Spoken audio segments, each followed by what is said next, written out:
Tudo bem? Bem-vindo ao canal Viver de Renda. Se inscreva no canal, deixe seu like e compartilhe com os amigos. Nos acompanhe também no Instagram Viver de Renda Canal. Bom, nesse vídeo eu vou resgatar aqui uma pergunta do Leonardo. Não seria uma das condições para fazer IPO a empresa ter pelo menos 3 anos de balanços divulgados? Como é que a Vital poderia já abrir capital em 2023, considerando essa regra da Bolsa Brasileira? Boa pergunta, Leonardo. Vamos falar um pouquinho sobre isso.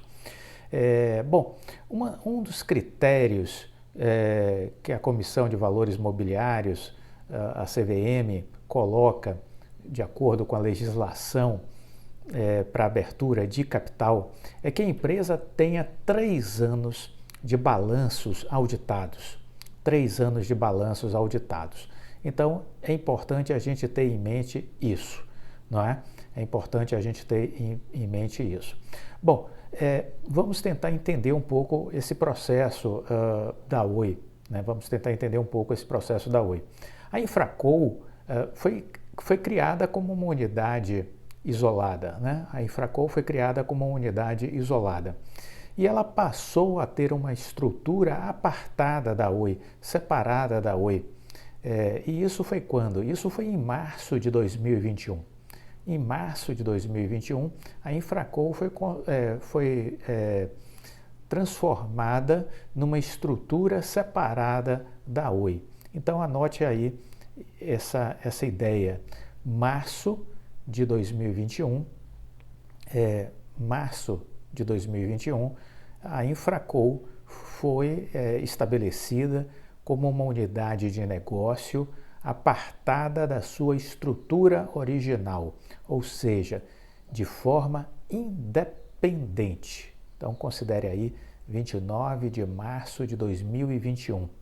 29 de março de 2021. Então, a partir daí, ela passa a ser uma estrutura independente. A empresa ela foi criada pela Oi para que ela possa tocar aquela época, né, para que ela pudesse tocar toda a parte de infraestrutura de fibra ótica da Oi. O escritório, inclusive, né, não só a estrutura foi apartada, isso significa ter um CNPJ próprio, a sua estrutura de sede foi colocada em São Paulo, enquanto a estrutura da Oi, a sede é no Rio de Janeiro.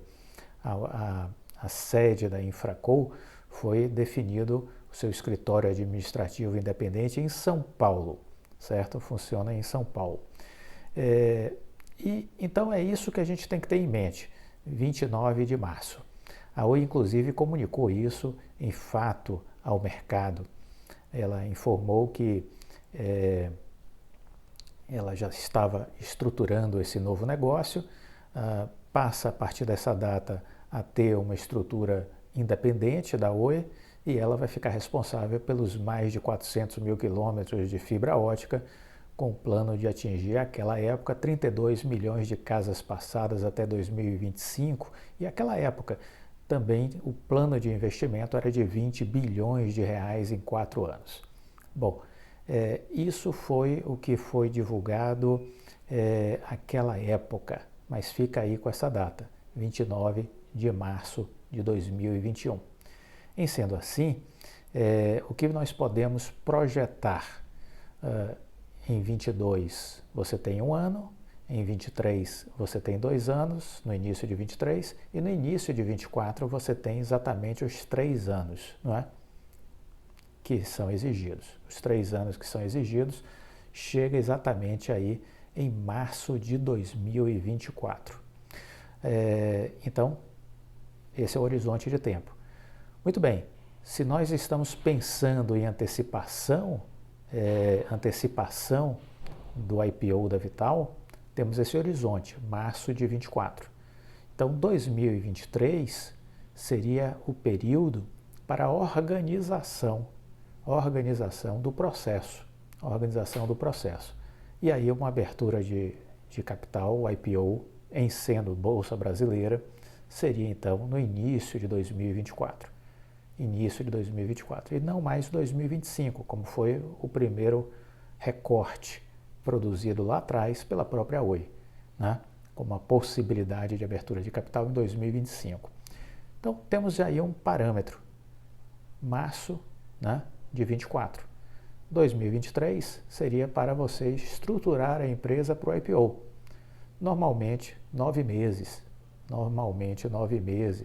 em média, para você fazer a abertura de capital de uma empresa, fazer o processo de abertura de capital. Então, teríamos aí 2023 como preparação e 2024 como uma possibilidade real de IPO no primeiro semestre de 2024. Isso é possível, a decisão caberá a BTG e Oi, em comum acordo, decidir a respeito disso.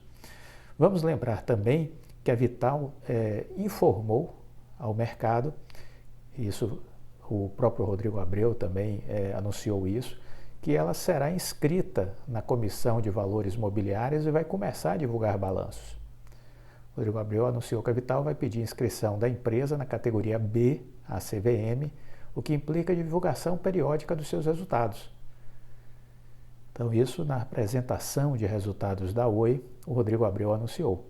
Então, a Vital, que é a empresa de infraestrutura de rede neutra controlada pelo BTG e pela Oi, vai pedir registro à Comissão de Valores Mobiliários na categoria B. Isso significa que a empresa continuará com o capital fechado, tendo os atuais sócios como controladores, mas terá como obrigação divulgar periodicamente seus balanços. Rodrigo Abreu informou no dia 12 essa estratégia, 12 de agosto, essa estratégia. Segundo ele, há interesse e articulação de investidores e potenciais clientes para que haja essa transparência e que a inscrição da CVM proporcionará aos negócios da Vital essa característica.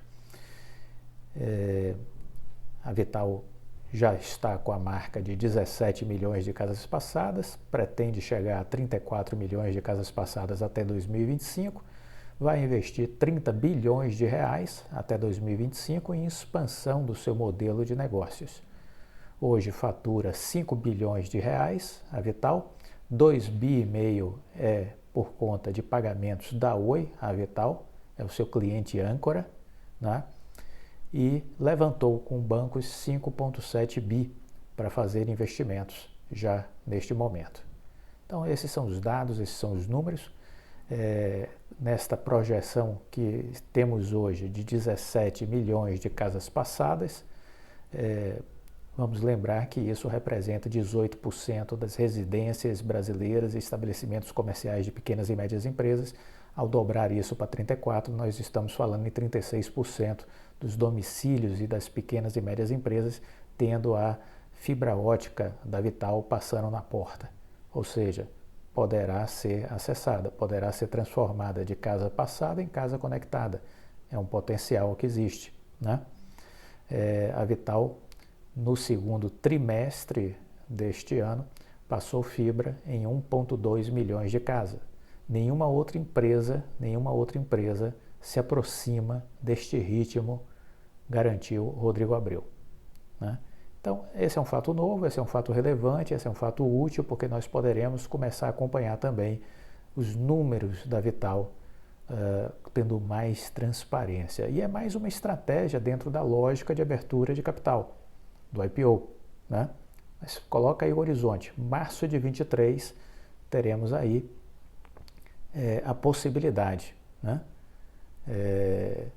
De março de 24, poderíamos ter aí a possibilidade de, tecnicamente, ver a partir daí o processo de abertura de capital como algo factível, março de 2024. Né? 2023, ano para estruturar a empresa, estruturar o processo de abertura, se assim BTG e Oi decidirem. Cabe a eles decidirem. Eles que vão ver o momento certo para fazer essa abertura de capital, né? O que sabemos é que dentro da lógica da Oi, dentro da equação estratégica de sustentabilidade da empresa, como disse o próprio CEO da Oi, Rodrigo Abreu, a Vital é vital para a Oi. A Vital é vital para a Oi. É isso que a gente entende, é isso que a gente já sabe desde o início do processo de turnaround que o Rodrigo Abreu vem conduzindo. Então, é isso que a gente tem que estar de olho, é isso que a gente tem que estar observando. Eu espero, portanto, que dessa forma, Leonardo, eu tenha esclarecido e tirado suas dúvidas a respeito disso, né? Então, esse é o retorno que eu queria te dar, né? E acho que serve também para todo mundo, né? A equação da Oi não é um estudo fácil, definitivamente. Muita gente não entende, muita gente tem dificuldade de entender, porque requer estudo, requer dedicação. Se você não fizer isso, desculpa, não vai ter sucesso. Uma outra coisa é que a venda do DTH da Oi para Sky deve ser concluída só em 2023. Também foi uma colocação feita pelo Rodrigo Abreu na sua última apresentação. Ele afirmou que a venda da base de clientes pós-pago de TV por satélite deve demorar para ser concluída, pois precisa do aval do juiz, que agora, dia 22 de agosto, quer dizer, dia 22 de agosto é o leilão das torres foi o leilão das torres e dos sites de transmissão. Mas ainda falta aí essa questão da TV por satélite, que vai acontecer agora durante, provavelmente, esse ano ainda. E depois disso vai precisar também do CAD e da Anatel validar todo esse processo. Então o Rodrigo Abreu ele já coloca aí para 2023 como um horizonte de tempo. Ele informou isso na conferência. Este assunto ainda vai ser concluído em 2023. As empresas já receberam o aval do Ministério Público no âmbito do processo de RJ para selar o negócio, diante da ausência de outros interessados. Já existe aí um termo de pré-acordo, vamos dizer, entre as partes, né? E o Rodrigo Abreu lembrou que a transação tem de passar pelo escrutínio do CAD, mas provavelmente nenhum problema, e passa também pelo aval do juiz Fernando Viana e também pela Anatel. A Sky propôs pagar 768 milhões pela base pós-paga de DTH da Oi. Então anote aí, 768 milhões. Né? E com isso a Sky passa a ter uma amplitude no seu negócio e mais recursos para o caixa da Oi. Né? O fechamento do negócio vai garantir à Oi a execução de sua estratégia de desinvestimento do negócio de TV por assinatura com base na tecnologia DTH, ao mesmo tempo que possibilitará a manutenção de uma participação importante na geração de receitas com TV por assinatura, via IPTV. As plataformas e equipamentos IPTV permanecerão de propriedade da Oi ou de outras empresas do grupo. Esses equipamentos somam R$1 bilhão. R$1 bilhão seriam inicialmente transitados para a Vital e no último ajuste entre as empresas, entre BTG e Oi, sobre este tema, esses equipamentos ficaram com a Oi, fazendo parte do seu patrimônio, e isso está estimado em R$1 bilhão. Então, essas são as questões que a gente precisa entender, essas são as questões que a gente precisa estar atentos para continuar acompanhando e entendendo este case. Se você gostou do vídeo, deixe o seu like, compartilhe com os amigos, fique com Deus e até a próxima. Tchau!